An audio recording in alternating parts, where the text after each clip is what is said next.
FMC Fast Chat takes you inside the news so you can be in the know in 30 minutes. Hosted by Fair Media Council CEO and Executive Director Jackie Clement, Fast Chat features notables in news, media, and business.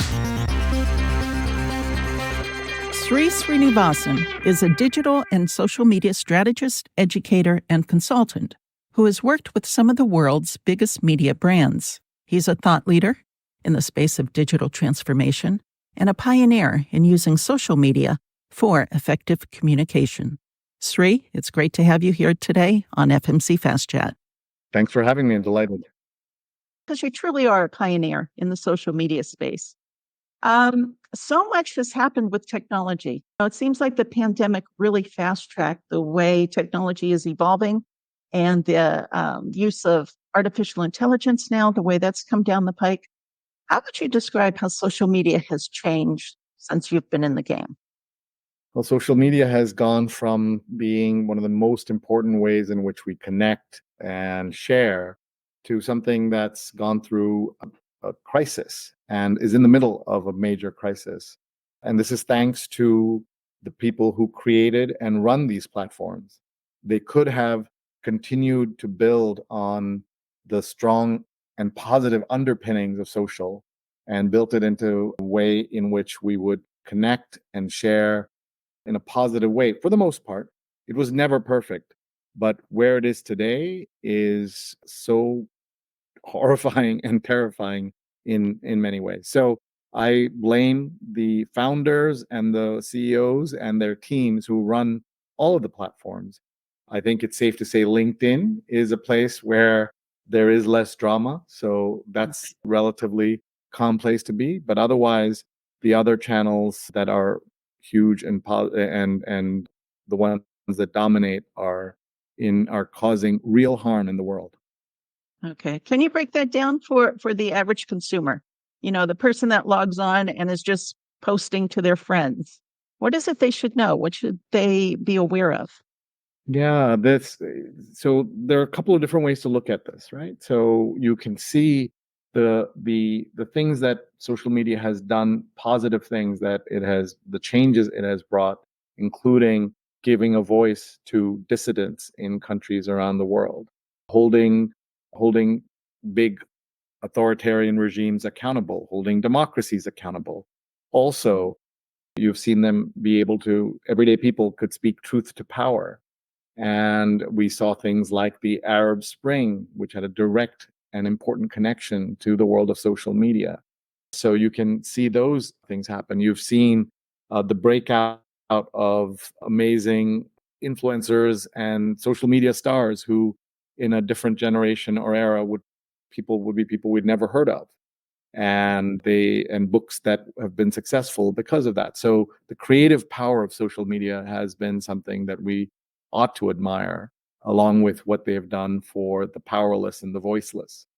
But we have also seen the dark side of social media. These channels that we use to share our kids' photos have repeatedly and at every turn and every opportunity done harm to us and to society at large.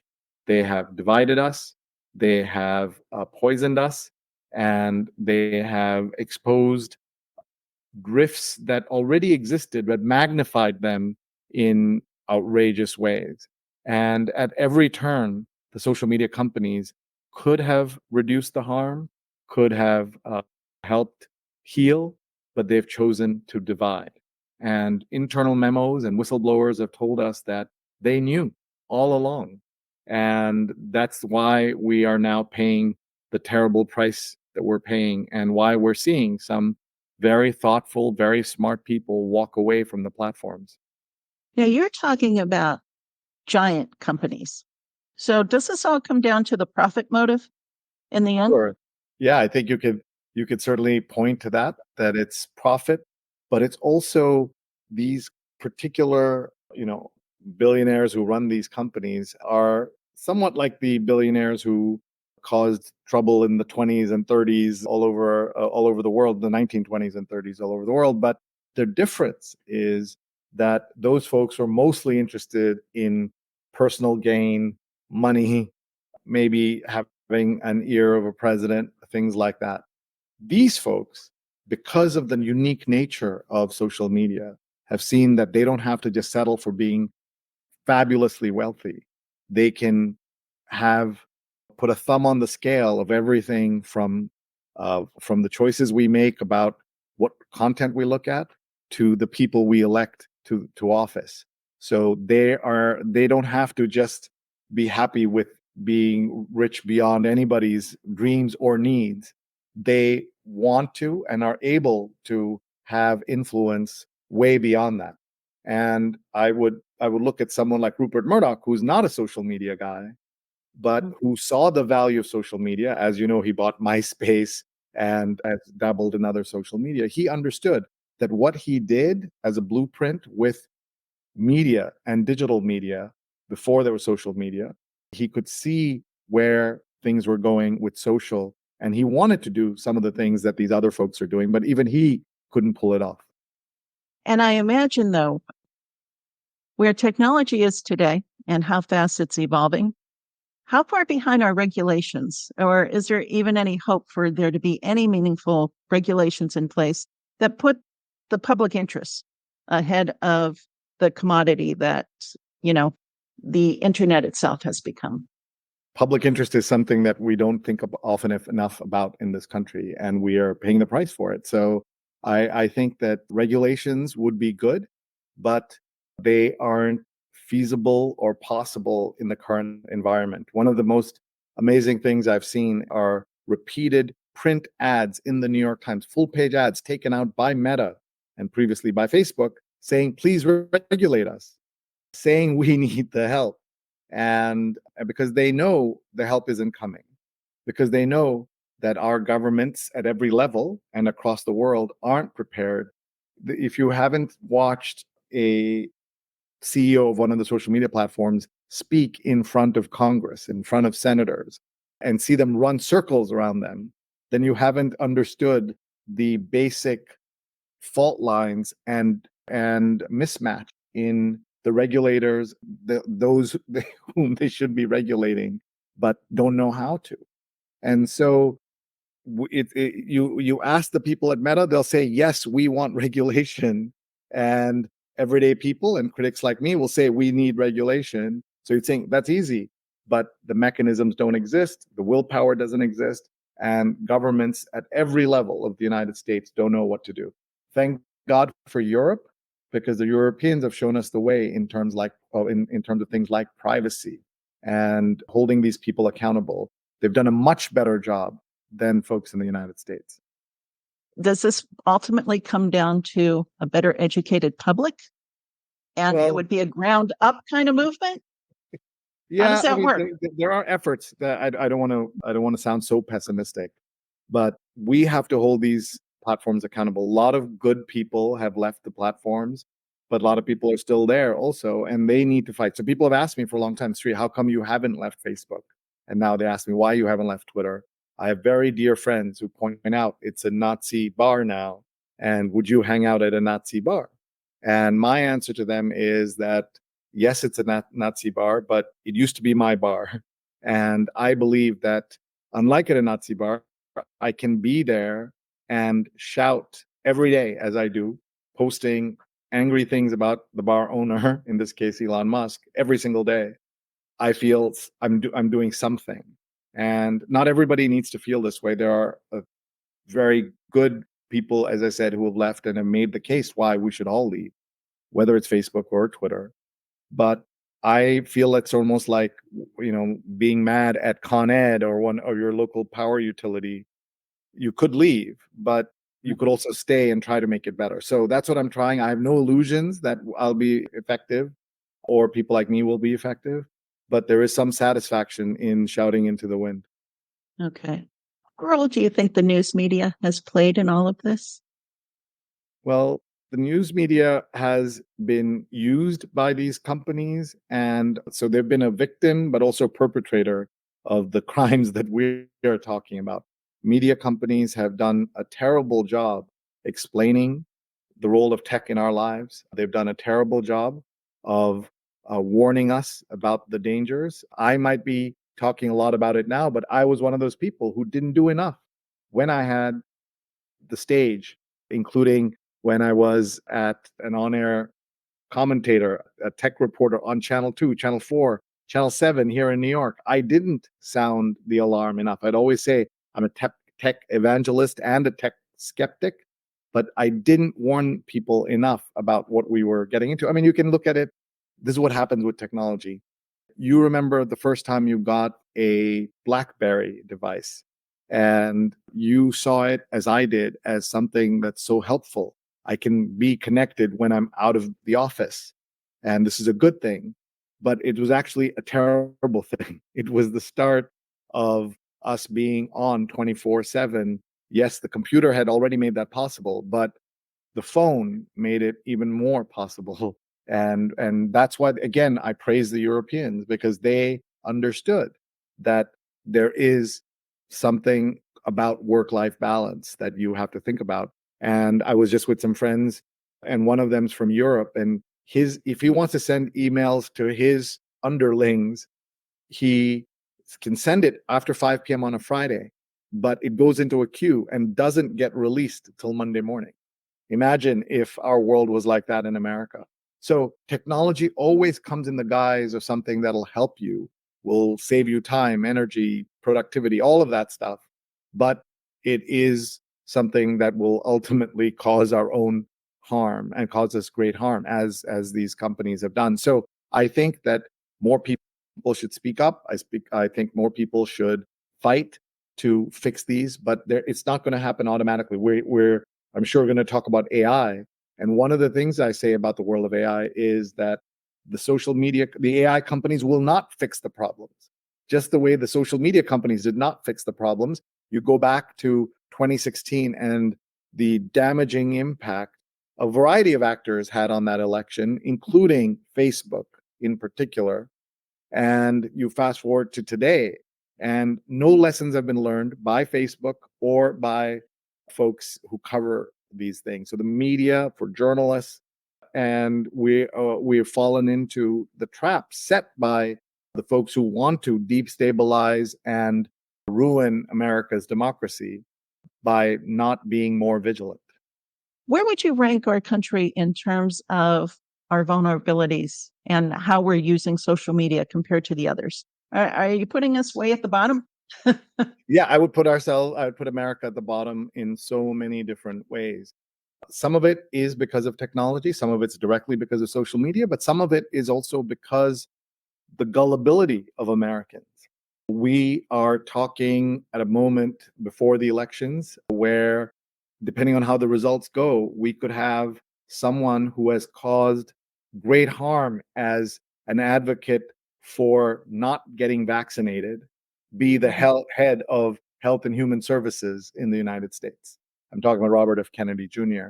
And the fact that that man isn't an outcast and isn't marginalized to the extent that no one should be promoting him, to where he is today, where he's at the precipice of his wildest dreams, tells you how badly America is positioned and has set up over these many decades. And that's just one example. And as you know, America is a country which has 5% of the world's population, but it's 20% of the world's prisoners and 20% of all the COVID deaths. And those are just two things that we can attribute to the way America is so badly positioned to deal with information, deal with facts, deal with humanity, deal with our fellow citizens. And that makes me really sad. Just to follow up on the question, top of the list, I'm guessing you're putting Europe in terms of how they're countries in Europe. I'm a big admirer of Scandinavia and other parts of Europe which work together and understand that their people come first and not corporations. So this is not just about social media. Imagine a country where women, when they have a child, get a year off. Their job is held for them. They get goodie basket full of a year's worth of or many months worth of supplies for their children. They get free health care. That same country, or in this case, countries, like many countries in Europe, are then going to take care of their citizens in a different way throughout the journey of that young child that's born to that mother, right? So in America, where we put companies first and the primacy of corporations over people, we end up in the situation we're in today, where the same poor quality of information, the low quality of information, the low quality of trust in government has resulted in everything we're seeing here. We just had multiple hurricanes in successive weeks. And what happened? The the most important sources of information is the government that is vilified every single day on local news, on national news, on social media.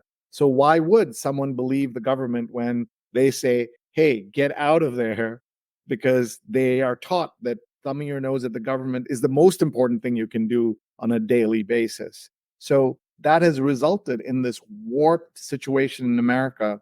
And as I keep saying, we're paying the price for that. Okay. As you're talking, I can't help but wonder, are you saying the First Amendment is something that we should regard as not being able to survive the digital landscape? Oh, I wouldn't go that far, but the First Amendment obviously allows Elon Musk to go out and offer $1 million every day for the next few days to someone in Pennsylvania to sign up for his super PAC or whatever it is that he's offering. The First Amendment allows him to do that, but electoral rules may not allow him to do that. But who cares? Like, we're in this country and in this situation where facts don't matter, where the rules don't matter. And there was an understanding, all of us in the 60s, 70s, 80s, that these are the facts and we can grow as a society if we understand these facts and we're all agreed that these are the facts. And while I'm all for citizen journalism, I'm all for the wisdom of the crowds, I'm all for folks being able to speak up and speak out. Those are all good things. But they've also resulted in this place where there are people who would have been hounded out of public discourse and the public arena a generation ago who are at the top of public life today. It is something that happens in other countries. And by the way, one of the things that is going to happen with the election is the world is watching. And what happens in these set of elections is going to make a difference, not just to America, but to lots of countries and lots of people around the world. And what role do you think the American education system is playing into this? The American education system it plays an important role, a disappointing role for the most part. We are now in a country where people are criticizing books that we grew up in, banning books that we grew up in, where To Kill a Mockingbird is not considered a book worthy of knowing. Books that some of my friends have written about issues such as race or being gay are banned in America. We live in a world of banned books and people deciding that they know better than their teachers, than their kids' teachers, what their children should be taught. And this has resulted in the kind of hellscape of poor outcomes for our kids. And this is before this, right? For generations now, we've talked about Americans being bad at math and being in the 30s in math and things like that. And this everything that's happening because of social media now and because of the political climate, things are become worse faster than we could have ever predicted. What about our technology skills? If our tech skills were more advanced, because now that we're getting into AI, what I'm seeing is a much larger gap happening very quickly. So, where does education play in that role of giving us the tech skills we need, or should we not even be able to rely on education because technology evolves so quickly? Yes, well, education matters. And one of the things that I used to do on TV was talk about how you can catch up with your kids because your kids will always know more technology than you. And how do you keep up? Because you have to keep up. And now all of this with with the role of AI, everything I've talked about just gets accelerated, gets worse, deeper, faster than we can imagine. And the amount of fake information, disinformation, misinformation that's already coming through our feeds and is something that we see on a daily basis is a major crisis for all of us. And so we need to think about how can we fix those and get everyone educated. How can we do I used to do workshops, by the way, I go way back, about email, telling people to use email because folks thought, why do I need email? I love the fax machine. And Yeah. then here's the internet, and then a whole bunch of workshops are on that, and then here's social media. And you've been very kind and had me on various opportunities to get out my inner tech evangelist.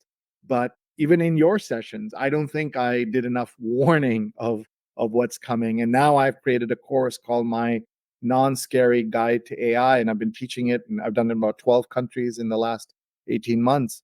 And everywhere I go, I see that people want to learn, they want to fight back, but they don't know how. Okay. Give me 3 of your top tips for that person that wants to help but doesn't even know where to begin. Where do they begin? What's the best advice you can give right now? Get an understanding of what's happening. Anything on the internet that's too good to be true or too bad to be true probably is. And therefore, watch out for the things that are in your inbox and look at them and say, why is this here? Why am I being manipulated? Why am I letting myself be manipulated? When your cousin posts something in your group chat that is a lie or misinformation, correct him so that everybody can see that, and maybe he'll pause before he sends it down the line to the other group. Another thing we can do is to really look through at how this technology works, so that you can detect deep fakes, which are a big problem, as you know. One of the things that we talk about is that in the old days we'd say, see it with your own eyes, listen to it, and then know and trust it, right? Well, that's hard now when you're seeing somebody do something that is so realistic that it's hard to believe. Cloning of voices, for example, is a big deal. There have been stories about a congressman who sent thousands of dollars to his daughter who was in trouble, who turned out not to be his daughter. So we talk about having a safe word for your family, so that if your mother calls asking for money or your son calls asking for money, you say, what's the safe word, so that you know if it's fake or not. And we are under siege. And the first thing to know about being under siege is to know that you're under siege. Because if you don't know and you think everything's okay, then you won't respond the right way. I just met family, extended family of mine that I hadn't met before. And they were in 1991 in Kuwait when Saddam Hussein invaded. And as you know, in more recent wars, there's a warning and everybody can see the missiles coming or the troops advancing, all of that. These folks in the capital had no idea they were under attack.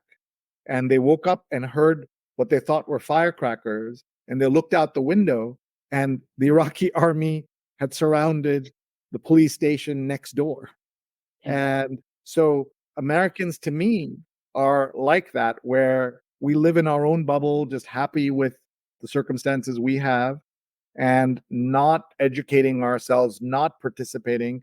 And then it'll be too late once we look out and see the Iraqi army right outside our house. So the analogy is, of course, not the Iraqi army, but disinformation, misinformation, manipulation of all of us at an extreme level. Okay. So let me take your superpower and move it up a few notches to say, okay, Sree, you're in charge of the world now. What would you do to solve this problem? Well, that's very kind of you to offer, but it will I have it great will faith take in more you. than superpowers, and not just me. But there isn't a consensus about. No. I know what we should be doing, but the consensus that these are a common good for all of us is not understood. And that's because the politicians have frayed that, have actively fought that so that you can't agree on just the basic things in life today. We know politicians who lost their jobs or lost a chance to be president because of a single indiscretion or even a single thing that they said wrong or a single case of plagiarism. And we're now in a world where plagiarists say, I didn't do it. Sexual attackers say, I didn't do it. And it becomes, everything becomes a he said, she said, he said kind of thing. And so we need to get back to the basics and say, these are the common things we agree on. It may be a very small amount of things, but what are they? And how do we build that up? It's so that the people who lie have some consequences for themselves. The near future, what do you see doing? How do you see helping people even just understand what the problem is? But what will your focus be? Well, thank you. So at Digimentors, my small social digital consulting training business, we work to help brands be stronger online. We talk about increasing and improving their digital footprint. We have two footprints: the physical footprint, everyone who knows and loves us already, gives us money, hires us, etc. The digital footprint is everyone else in the world. So how can we go out there, represent what we're doing better so that more people appreciate what we do and therefore have more impact, more influence, more resources, and have a chance to make a difference? All right. One more question for you. What's the best thing about being Sreenivasan? Oh my God. The best thing about being me is that I get to work with some fantastic folks around the world that I have gotten to meet and know, thousands of people, because I'm old and I've been in one place for a long time. And that folks are so nice and responsive when people ask for things, and more people offer to help than ask for things. And I am blessed to have a network and connections that make that possible. So I'm always grateful for that. And of course, my family. I have two wonderful twins and my wife Rupa and our dog, who I walk 3 times a day. And I'm grateful for all of that. The Fair Media Council is a 501c3 nonprofit organization advocating for quality news and working to create a media-savvy society. For more information about the Fair Media Council and upcoming Fast Chat shows, check out fairmediacouncil.org.